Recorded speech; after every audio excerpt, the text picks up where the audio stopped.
A vida em um mosteiro é tão importante que, na minha opinião, deveria ser obrigatória para todas as pessoas que buscam o cultivo da Bhakti Yoga. Porque em um mosteiro você aprende duas coisas que são essenciais na sua vida espiritual, que é a tolerância e a humildade. Sem tolerância você não pode chegar a lugar nenhum, porque a tolerância faz parte da nossa vida. Então nós temos que tolerar as investidas da nossa mente, nós temos que tolerar a ira que muitas vezes aparece, nós temos que tolerar o meio ambiente. E se nós vivemos de uma forma egoísta, nunca vamos aprender a tolerar. Por isso, viver em um mosteiro é desenvolver tolerância.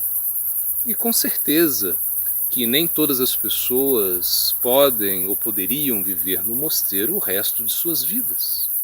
Entretanto, por um período seria muito importante, ou como eu disse, obrigatório. É como o serviço militar.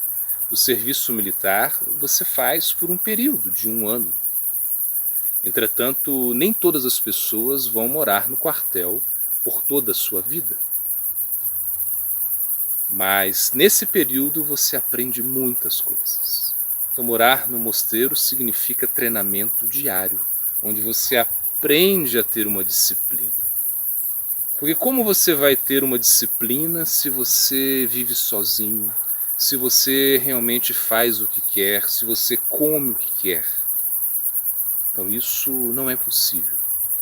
Por isso muitas vezes nós vemos as grandes dificuldades que os sadhakas que vivem no mosteiro enfrentam diariamente.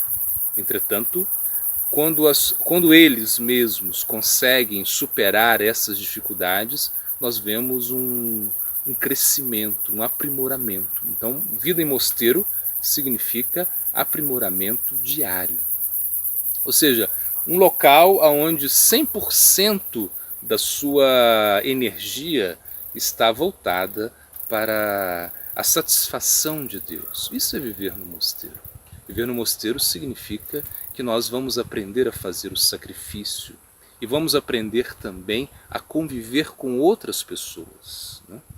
Porque é muito fácil você dizer, né, ame toda a humanidade, ame todas as pessoas, ame o meio ambiente, mas se você não consegue amar o próximo. Né? Então amar o próximo, ou respeitar o próximo, tolerar o próximo, ou entender as dificuldades do próximo, isso é de grande avanço para a nossa vida espiritual. E nós vamos ter isso de uma forma muito intensa em um mosteiro. Ouro primeiro.